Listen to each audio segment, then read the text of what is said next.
Earth is the only non habitable place that has hosted life. Have you ever wondered what life will be like after 10 years? Right now, we are facing man made disasters on a global scale. Our greatest threat in thousands of years climate change.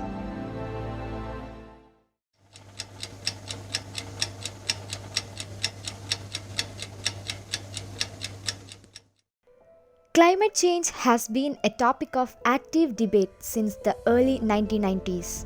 Even now, the arguments persist.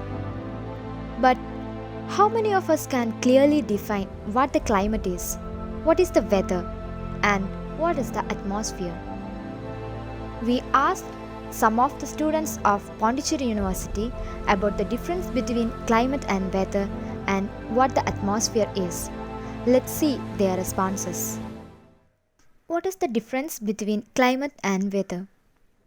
Climate, climate is kind of permanent thing. Weather, I can't. I don't know. No, it's a little bit confusing.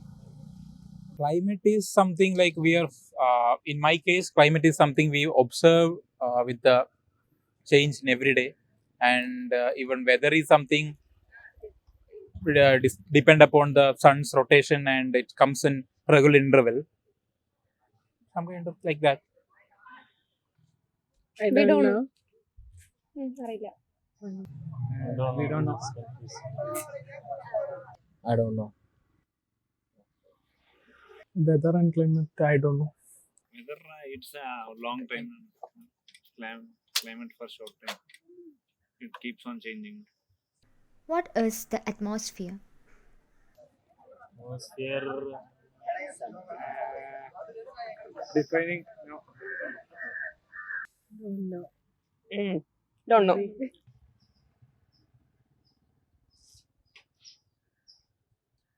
No, I can't. I can't explain it. Atmosphere, nature, air. Atmosphere is the place where now we live in, the space around us. I don't know, man. Even when climate change is being discussed very seriously, we neglect such basic things.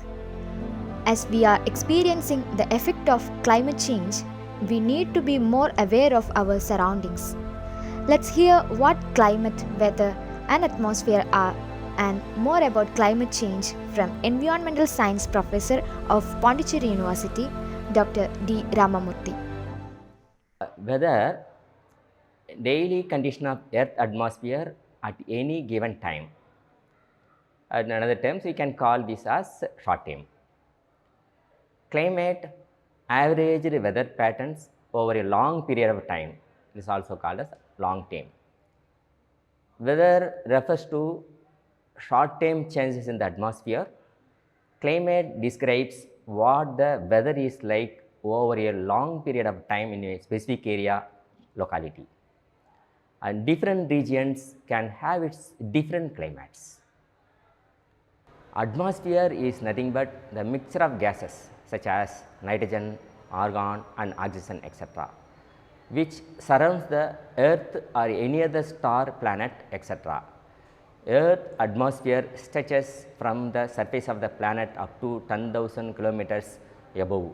When we say it is in miles, 6,214 miles. After that, the atmosphere blends into the space. As the climate change is marked as the biggest problem of the decade, Dr. D. Ramamurthy explains what exactly is climate change, how it happens, and its impact on Earth and lives.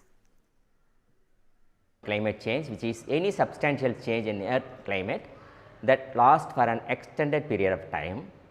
Temperatures are rising worldwide due to greenhouse gases such as carbon dioxide, methane, nitrous oxide, halocarbons and molecular hydrogen, which have been trapping more heat in the atmosphere. Droughts are becoming longer and more extreme around the world.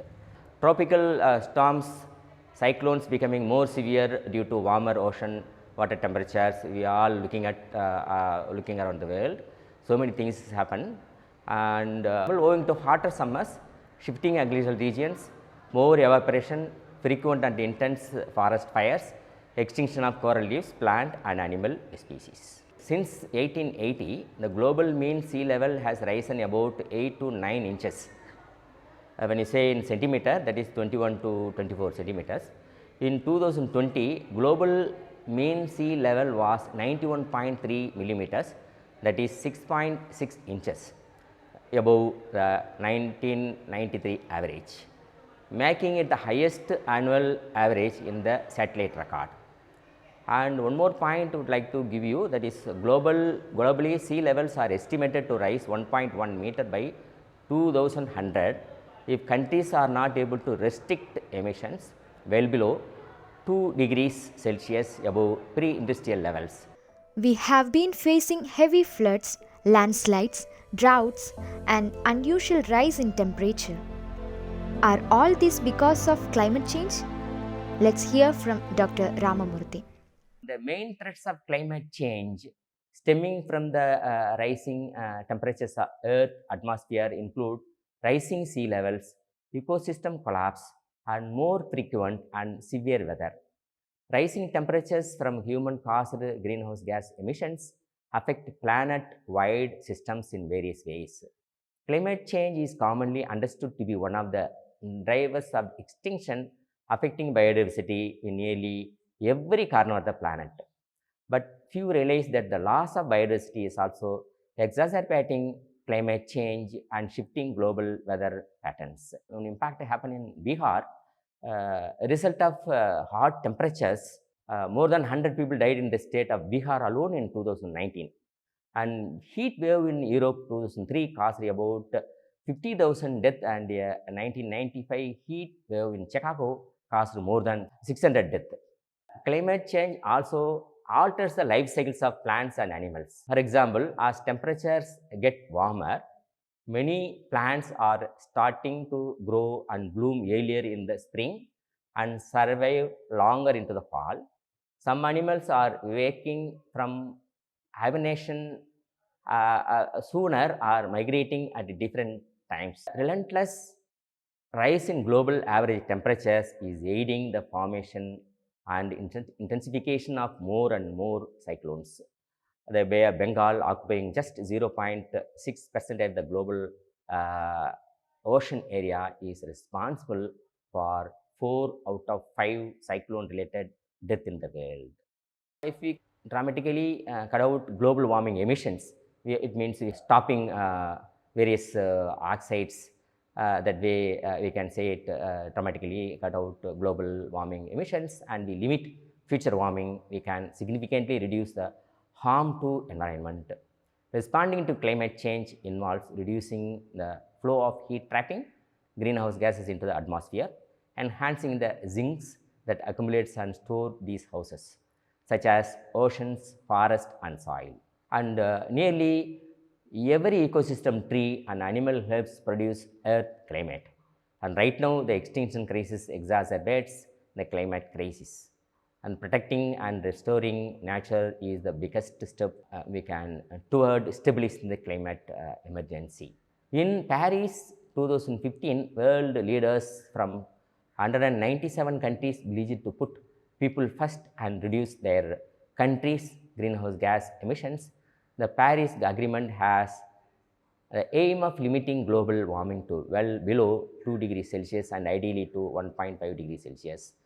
The report of IPCC, that is Intergovernmental Panel on Climate Change, in 2022 clearly states climate resilient development is already challenging at current warming levels. It will become more limited if global warming exceeds 1.5 degrees Celsius, that is 2.7 degree Fahrenheit. In some regions, it will be impossible if global warming exceeds 2 degrees Celsius, that is 3.6 degree Fahrenheit. If we don't take action, the collapse of our civilization, the extinction of much of the natural world is on the horizon.